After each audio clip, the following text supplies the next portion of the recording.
Harold's Fairy Tale by Crockett Johnson. One evening, Harold got out of bed, took his purple crayon, and went along. Went for a walk in an enchanted garden.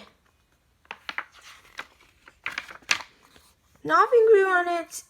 If he hadn't known it was an enchanted garden, Harold scarcely would have caught in a garden at all. To find out what the trouble was, Harold decided to ask the king.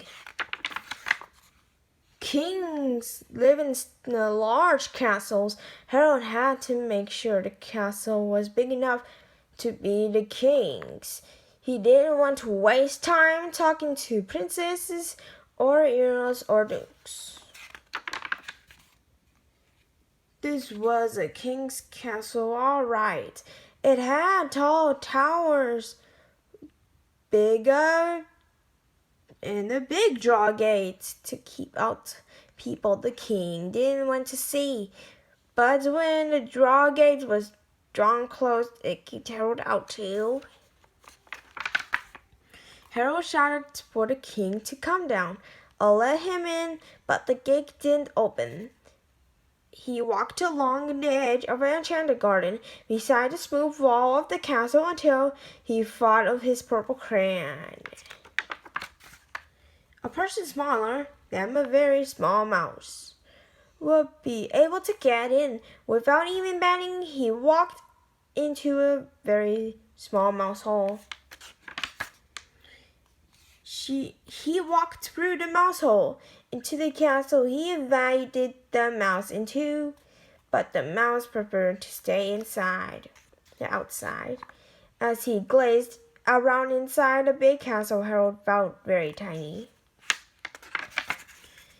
And the king might not pay much attention to anybody who was smaller than a mouse.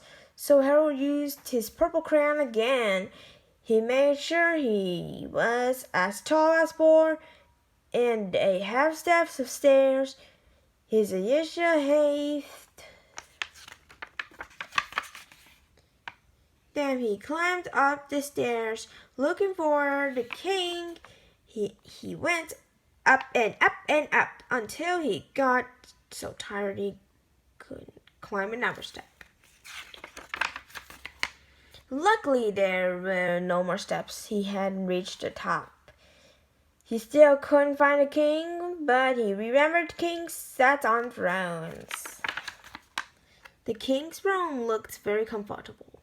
Harold thought the kings wouldn't mind if he rested a few minutes. He sat on the throne, wondering what it was like to be a king and wearing a crown. So tried it with the king's crown. It was all right for a while, but the crown began to feel heavy. So Harold put it on the king's head. As he thanked the king for the loan of the crown, he noticed that the king looked sad, no doubt because of the garden. He asked the king if he traveled to the witch or a giant. The king couldn't say which. He looked sad and helpless, instinctively the giant or witch. If the king couldn't tell which it was invisible, but Harold told the king not to worry. And he set off, find his invisible witch or giant. Brandishing his purple crayon, it made a hole in the wall. The accident embarrassed Harold, but the hole was the handiest way out of the castle, and he climbed through it. When he looked down from the upper side of the king, he realized he had forgotten how high up he was. He needed something tall to climb down on, something as tall as a steeple. To fill the hole in the castle, Harold put a handsome and useful clock on it. He was surprised to see how late it was, so slid down the stable to find the invisible witch or giants right away. It wasn't a staple, it was a pointed hat. It was a giant witch. The Purple Crayon made a plan. It was an invisible giant witch. Well, no wonder nothing grew in the enchanted garden. He could anything grow, Harold said to himself, with a giant witch tramping around with big feet.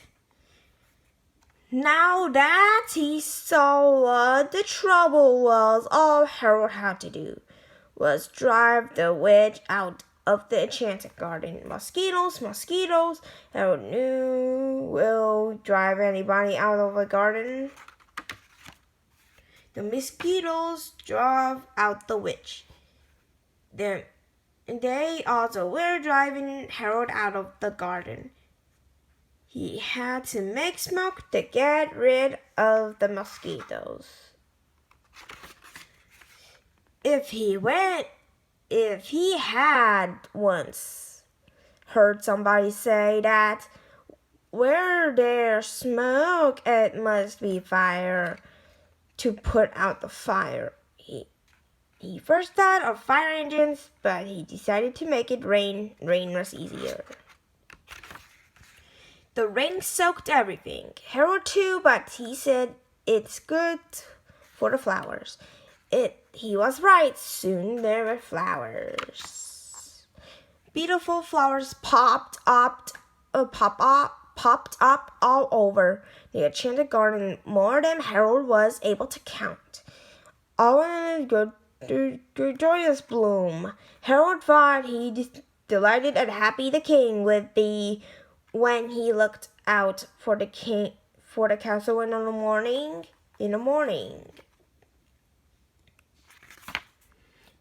And then amazingly, the last flower turned out to be not a flower at all, but a lovely fairy. She had out her magic wands at fairies always do when they're giving somebody wishes that will come true.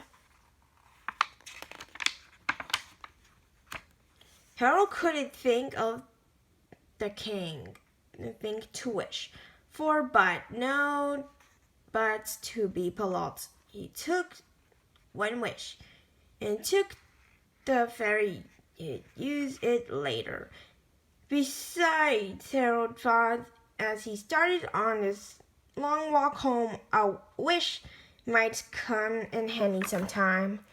After all the excitement, he suddenly felt tired as he supposed did, and he stopped to rest a while. He sat on a small rug because the ground was still somewhat damp for the rain, and he wished. He wished the rug was a flying carpet. At once, Harold felt it rise in the air. It flew fast and high. But when it went so fast, it left the moon behind. Harold realized he didn't know how to stop the carpet or even slow it down. He wished he'd taken 2 wishes from the fairy so he could wish the flying carpet around a woodland. But he didn't have this purple crayon. He landed the flying carpet in this living room behind the high back chair his mother sat in. And he asked her to read him a story before he went back to bed. The end.